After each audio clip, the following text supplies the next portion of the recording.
Let every go signal remind you that you do go farther with Signal gasoline. The Signal Oil Program. The Signal Oil Company and your neighborhood signal dealer bring you another curious story by The Whistler. Tonight, Death Sees Double.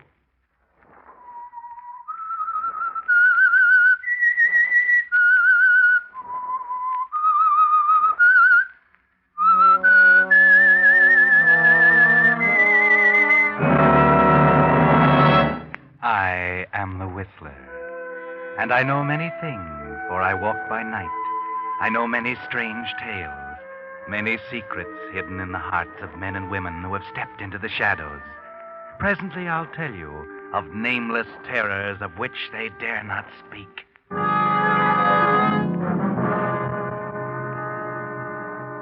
But first, Signal Oil Company is happy to devote this time to an announcement from the United States government on today's most important event, the opening of the 6th War Loan Drive. Many Americans, unfortunately, won't be hearing this announcement beside their home radios tonight. Some are crouching in rain-filled foxholes in the Philippines or Burma. Others are slogging through cold and mud in northern Italy, or in France, plagued by the new German stratosphere bomb. But they're not complaining. They're just asking for the weapons they need to get the fighting over and get them home again as soon as possible. That's where you come in. It's going to take more B-29s, lots more, at $600,000 each, and M4 tanks at $67,000 each. Yes, millions and millions more dollars. But you're not being asked to give your dollars. Just invest them in the world's safest investment, a United States war bond. Make it a $100 bond this time.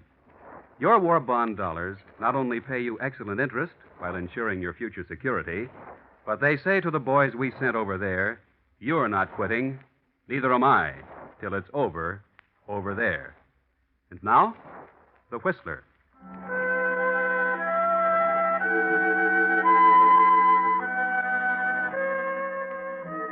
You've heard of identical twins, haven't you? Yes.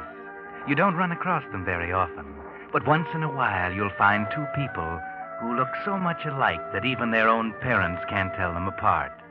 And that can lead to all sorts of complications. There's one case I have in mind especially, the case of Mona and Martha Spencer, identical twin sisters. They were exactly alike. Their friends couldn't tell them apart. Their mother and father, before they died, had trouble distinguishing between them. After their parents' death, they were alone in the world. Two devoted, loving sisters. At least that's what everyone thought. Two loving sisters, beautiful, popular, surrounded by admirers. Then along came Bill Everett, handsome, successful, the catch of the season, as they say. And Mona caught him. Yes, they became engaged, and Mona bought out the stores for her trousseau. And one night, she and Martha stood in Mona's room, admiring the beautiful dresses and lingerie she had purchased. And this dress, and this robe, and it... What's the matter, Martha? Oh, nothing. I think they're beautiful, all of them. Especially this dress. I wonder how I'd look in it. Well, you'd look lovely, dear, the same as I will. Why don't you try it on? You mean it? Well, of course. It'll be like looking in a mirror as myself. Go ahead. I'd like to see how it will look on me. Well, if you're sure you don't mind. Of course I don't mind. Go ahead. Try it on. Oh, you're a very lucky girl, Mona. Lucky? Be so lovely and have Bill. Well, if I'm lovely, so are you. We're both alike. Yes, except for one thing. Well, Martha, what is it? We've never had secrets from each other. How aren't we alike? You have Bill. Oh, I do believe you're jealous. Are you in love with Bill, too? Nonsense. I just can't help feeling a little jealous, naturally. You found your man, and I... Well, do you blame me? We're not alike in another respect, Martha. You're weak, and I'm strong. Weak? Yes. I found my man, as you put it, because I made up my mind to find him. You should do the same. Darling, what's happened to all your boyfriends? You've been staying home so much lately. Well, I just haven't felt like going out, that's all. Martha, sometimes I don't understand you. You're so moody lately. Oh, that's probably Bill. Run down and let him in like a good girl. I'll be dressed in a minute. All right.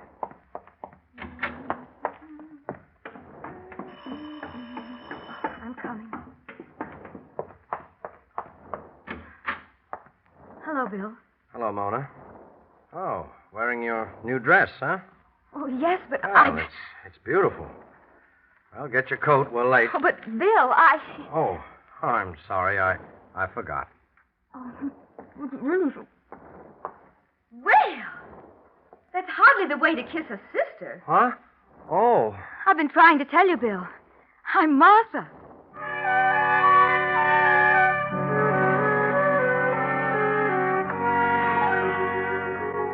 Poor Bill can't tell his fiancée from her sister. Yes. It's too bad that incident at the door had to happen, because it gave Martha an idea. She tried to put it out of her mind, but she couldn't. She thought about it all evening while Mona and Bill were out having a good time. Tell me from Mona. Couldn't tell me from Mona. Not even when he kissed me. He couldn't tell. Yes, that little voice kept whispering to her over and over and over again. It wouldn't go away. The thought was there, insistent, growing. If even Bill couldn't distinguish between them, why not? Why not? By the time Mona came home, the thought had grown into a plan, and Martha was waiting for her sister. Oh, hello, Martha. Still up? Yes, I couldn't sleep. Oh, what's the matter? I've been thinking. Really? Oh, that's good. Oh, now run along to bed like a good girl. I'm dreadfully tired. Suppose you had a good time with Bill tonight. Wonderful. Where did you go? To the 74 Club in Maisie's, and... Oh, I'll tell you all about it tomorrow. Tell me now. Martha, what's the matter with you? Why are you still up? It's late. You should have been in bed long ago. I couldn't sleep. Well, that's too bad, dear. Why not take something? I was thinking. I didn't want to sleep. Well, that's a waste of time. Now run along and get to bed. I'm certainly not going to stay and talk just because you don't want to go to bed. I'll tell you all about tonight in the morning, dear.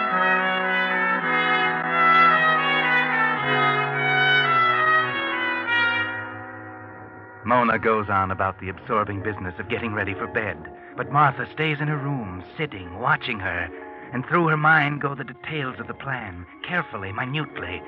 She watches her sister's beauty preparations with a stoic look on her face, but with hatred burning and growing inside her. Then Mona is ready. She climbs into bed and prepares to turn out the light. Run along, Martha. I'm going to bed.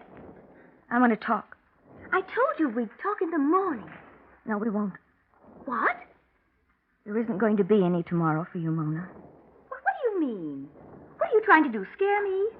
I remember when we were little girls, you used to try to scare me. We're not children anymore, Martha. No, we're not, are we? But one thing is still the same. You always get the best of everything. That's the same. I've hated you for years, never really known it until now. Hated having a sister who always got the best of everything. And then Bill came along. So I was right. You are in love with Bill. Yes, Mona, I'm in love with Bill. And you were right about another thing. I'm jealous of you. You're just lucky. You always have been lucky. You met him first, so he fell in love with you. Why couldn't it have been me? If I'd met him first, he would have fallen in love with me. Yes, you're laughing at me now, but you won't laugh much longer. You were right about several things, Mona, but you were terribly wrong about one thing. You said, I'm weak and you're strong. Well, you were wrong, Mona. I'm not weak. I'm strong. I'm stronger than you. I'm strong enough to kill you. You're a fool. You wouldn't gain anything by killing me. Wouldn't I? Now stop this nonsense and go to bed. We'll talk about it in the morning when you're more calm. You don't believe me, do you, Mona? You don't believe there isn't going to be any morning for you. But it's true, Mona. You're going to die tonight. I'm going to kill you. Martha! Where did you get that gun? That gun? Why don't you remember, Mona? This was Father's gun. Put that down! You can't order me around any longer. I thought it all up. Get away from me! Martha! Clumsy, aren't you, Mona? You can't run away from me. Martha! No! No! I'm following you, Mona. You won't go far. Just to the top of the stairs. Then you'll be down on your knees, begging me not to kill you. But it won't do you any good. Martha, in heaven's name! You see, it's you who's weak, not me. I'm strong. Martha! Martha, no! You're making a mistake. It won't do you any good. Martha, wait, please. Listen to me. You see, Mona, I told you you'd be begging on your knees. You must listen. No, you listen. You don't think I'll gain anything by killing you. You think I'll be caught and convicted and die. Well, you're wrong again, Mona. I won't be caught and I won't die. No one will even know you're dead, Mona, because after I kill you, I'm going to become you. They'll think I died. They'll think I committed suicide. Martha, please! Perfect, Mona. Perfect in every respect. Isn't it lucky we're twins? How fortunate we look exactly alike. How fortunate we sound exactly alike. You are me now, Mona. And you're going to kill yourself. No! Martha, don't! No! Martha, no! No! Hold still, Mona. Struggle. Won't do you any good. I'm strong, Mona. I'm strong enough to put this gun to your head. It must look like suicide, Mona. The gun. Close. Powder burns on your face.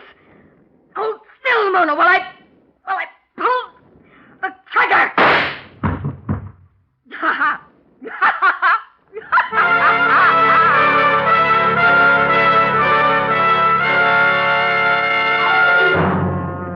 So Martha Spencer killed her twin sister, Mona. Then, carrying out her plan, she immediately assumed Mona's identity.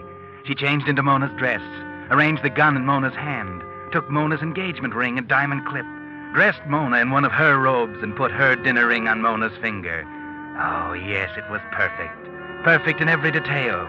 What could the police suspect when not even Bill Everett could tell Mona and Martha apart? Hello? Police department? I think you better come to 437 Oak Street right away. My sister just committed suicide. What? Oh, yes, I'm Mona Spencer.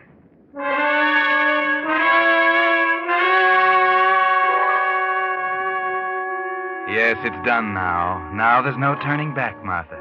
So don't get nervous. Keep calm and face the police just as if it really had been suicide. Nothing is going to go wrong, nothing. Not if you keep your head. Your plan is perfect. When the police arrive, you do keep your head. They ask only a few simple questions. And Bill, who arrives soon after, is with you to keep you steady. So you carry it off rather well. I'm sorry to subject you to these questions, Miss Spencer. I know how you must feel. Poor Martha. She threatened to kill herself, but I didn't think she'd do it. Had she been depressed recently? Oh, yes, very depressed. She seemed to be losing control of herself. She was never quite the same after our parents died. Do you suppose your forthcoming marriage had anything to do with it? Well, I'm afraid it did. You see, Martha and I were always very close to each other. She had no boyfriends. I couldn't understand it. She was very attractive. Yes, just as you are. Yes. But for some reason, no one ever became seriously interested in her. And then when Bill and I... Yes, I understand. By the way, Mr. Everett, did Martha Spencer say anything to you that might lead you to believe she contemplated suicide? Well, No, I can't say she did. It's all right, dear. You needn't spare me. I'm sure you must have noticed how strangely she'd been acting lately. Well, come to think of it, she didn't quite seem to be herself. I see. Well, I don't think we need to trouble you any further, Miss Spencer. These were just routine questions. The coroner's verdict was suicide. I'm satisfied. Then if you'll excuse me. Of course. I'll be running along. Oh, don't bother to show me out. I can find my way. Thank you. Goodbye, Inspector. Bye. Goodbye, and good luck. Well, Mona, I think I better be running along, too. I'll call you in the morning, huh? Oh, must you go, Bill? I don't want to be alone for a while. Well, yes, I know, but... Well, see here, Mona, I thought perhaps in view of what's happened, you might want to postpone our marriage for a Oh, while. nonsense, Bill. I feel badly about poor Martha, of course. But we can't help her now. We may as well forget it and enjoy our own happiness. As you wish. Bill, Yeah? you haven't kissed me since Martha died. Oh, sorry.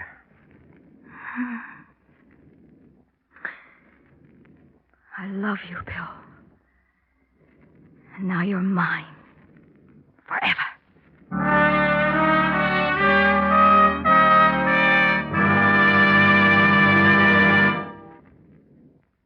You are listening to The Whistler, brought to you by your friend, the Signal Oil Company, marketers of famous Signal gasoline, your best buy today.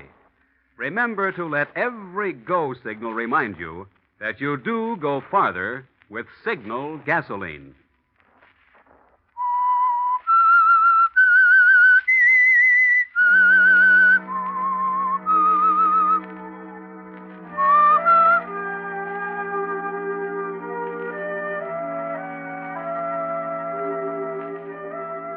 Well, several weeks went by. Martha thought she'd better wait a little while to make certain that the cold-blooded murder of her sister was not suspected. Yes, she was a clever girl, this Martha Spencer, posing as her twin sister, Mona.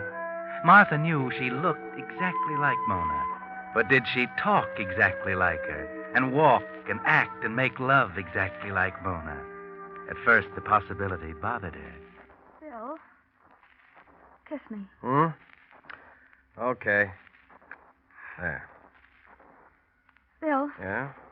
you sometimes act so cold. I haven't done anything to make you feel differently. Oh, you know better than that. What's eating you, Mona? Nothing. I mean, I just wondered if I'd changed any. So much has happened. No, you haven't changed, Mona. You'll never change. Never in this world.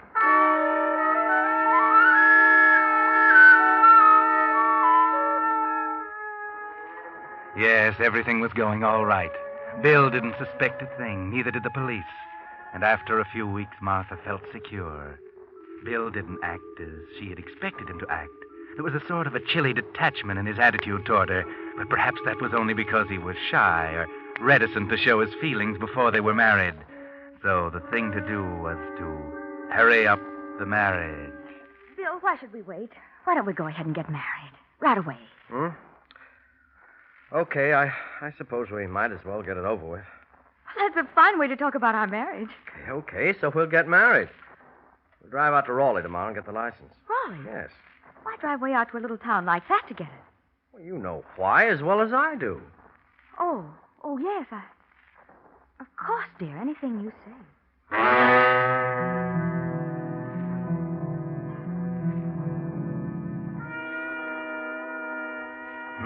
That's strange, isn't it, Martha? You don't know what he meant by that, do you? There must be some secret between Mona and Bill that you didn't know about. But never mind, it can't be very important. And he didn't suspect you. Don't worry about it as you drive out to Raleigh. Go to the courthouse and sign the application. But now there's something else. You watch amazed as Bill signs the application for a license. Bill? It's all right. I've signed correctly. Look, you can see for yourself. Bill, Stop it, Mona. What's getting into you? Next, please. Oh, yeah. Here you are. Uh-huh. Let's see now. Seems to be all right. That'll be $2, please. Yeah. Thank you. We'll have to wait 3 days, you know. Oh, well, better wait a moment now than later in a divorce court. Let's see, let me check these names here again. Miss Mona Spencer and Mr. George Garrett.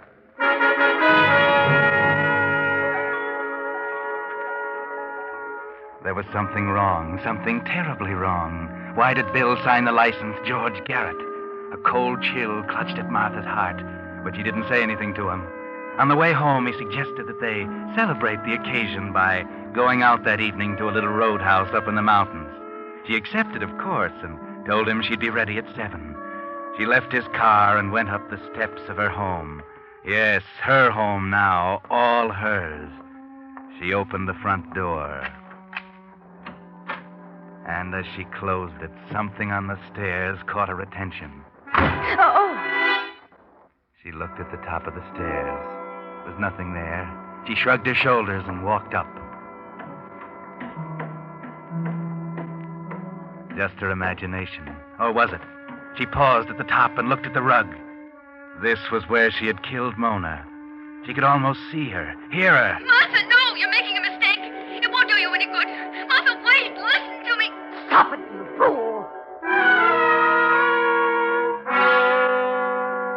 Yes, stop it, Martha. You're beginning to hear things. She went to her room, Mona's room. It was good to be alone, to enjoy Mona's trousseau, all those wonderful things. She slid open the closet door. Such beautiful dresses. Which one should she wear tonight? She tried to concentrate, sat down at the mirror, and there was her reflection. Mona's reflection. Oh, now isn't that a shame? Breaking that beautiful mirror and that fine bottle of perfume. She got up and paced the floor. She simply couldn't get it out of her mind. Why? Why did Bill sign his name George Garrett? And why do Mona's words keep coming back to her? You're making a mistake. It won't do you any good. Martha, wait. Listen to me. I won't think about it. I won't.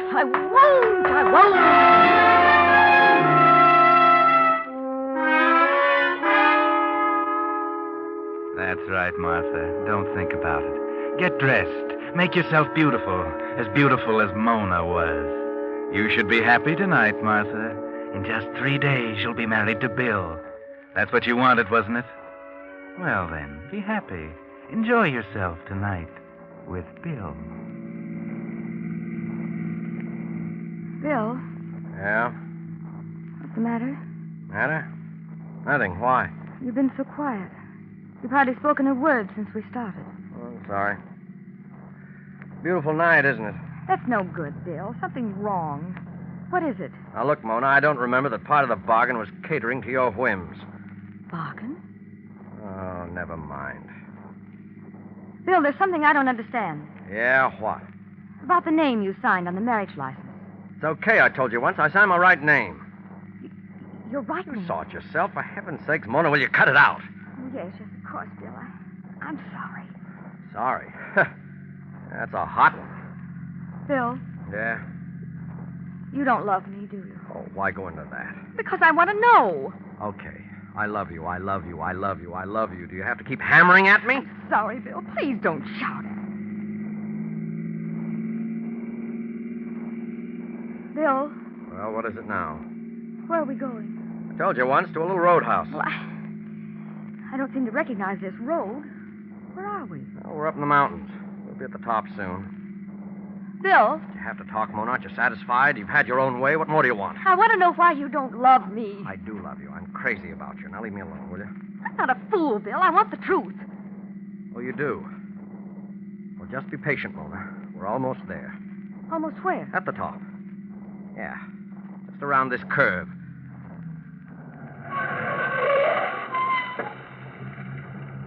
There. We're here. I don't see any roadhouse. No, there isn't any, Mona. Then why are we stopping? So you can get the truth. You're always getting everything you want. All right, Mona. Look over there. Where? Over there, while I... Bill, what are you doing? Just tying your arms. And now I'm gagging you. No, why are you doing that? There we are. No. Oh, nice and neat. How does it feel to be gagged, Mona? Oh, no, Mona, it's no use. You're going to listen to me now. You had your own way long enough. Always talking, always ordering, demanding. Well, I'm not going to go through with it, Mona. I'm not going to marry you. You can only torture a man so long, and then he does something about it. And I'm going to do something about it right now. Yes, Mona. Yes, I'm going to kill you. I've tried to reason with you. I've begged, I've pleaded, I've threatened, but you've only laughed at me. You thought because you knew my secret, you could force me to marry you. Well, you can't. I'd rather go to prison than marry you. No, I won't marry you. And I won't go to prison because this is going to look like an accident. I've got a perfect alibi, Mona. I can count for every minute of this evening. When they find you, they'll think you took that curve too fast, and they'll pronounce it accidental death. Perfect. This is your car, and there's nothing to connect me with even being here this evening. And I'll be rid of you, Mona. I'll be free to marry Lois. Oh, you didn't know Lois, did you? You didn't even know such a person existed, did you? Well, she does. And I'm in love with her. I love her, not you. And I'm going to marry her. Won't do you any good to beg, Mona. I can't trust you. I trusted you once with a secret, and you tried to blackmail me. Blackmail me into marrying you. I don't know anything about that. You No, got but the wrong girl. I can't let you go over the cliff, bound and gagged. No. No, that was just to make you listen, so I could tell you why you're going to die. Wouldn't do to have them find you with your arms tied together. That wouldn't look quite like an accident, would it? Well, this is it, Mona. Now, you won't feel a thing when I bruise your pretty little head. Now, just remove the gag and the rope. Release the brake. Engage the clutch. Start the engine.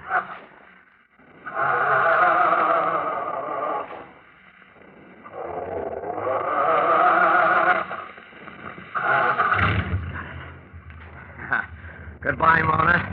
Pleasant dreams.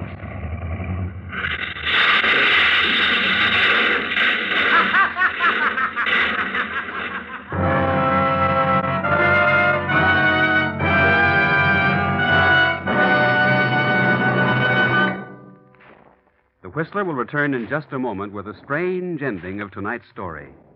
Meantime, let's test your memory. How long has it been since you had the lubricant changed in your transmission and differential? That's an important question, because the tremendous pressure under which the gears in most modern cars operate gradually pulverizes tiny metal particles and turns even the best lubricant into a grinding, harmful abrasive. That's why, if it's been 5,000 miles or over 6 months since you had your transmission and differential lubricant changed, your neighborhood Signal gasoline dealer suggests that now is a good time to do it. Now, when you bring your car in to have its Signal safety chart lubricated for winter protection. Your Signal dealer has the equipment to thoroughly flush out the old, worn-out lubricant. And his Signal safety chart shows the exact type of scientific high-pressure gear lubricant prescribed by the maker of your car. It's just another part of your neighborhood Signal gasoline dealer's complete, conscientious service to help your car go farther. And now, back to the Whistler.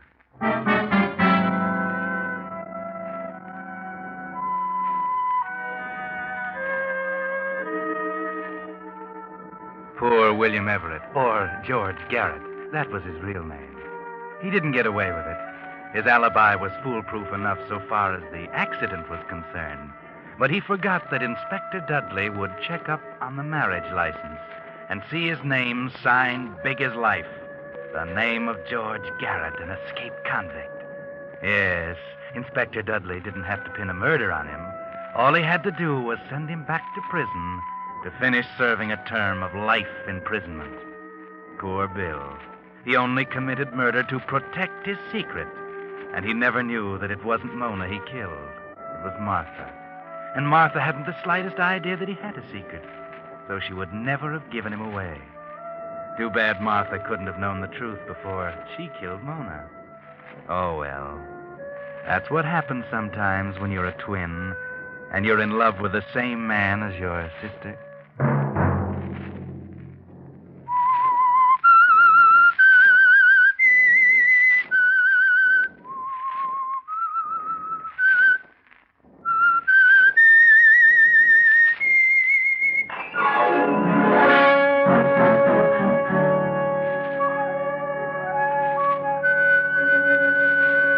Next Monday at 9 o'clock, the Signal Oil program will bring you another strange tale by the Whistler.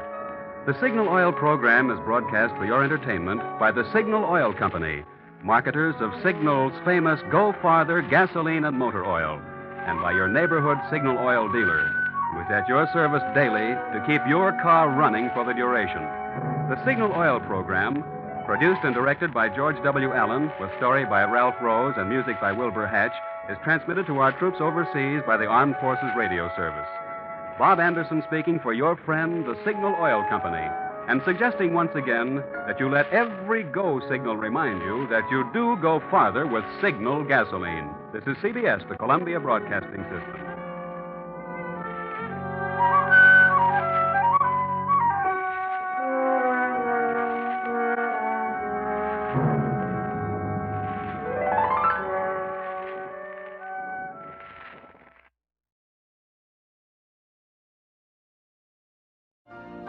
You've been listening to the OTR Gold Network. Find more classic radio at otrgold.com.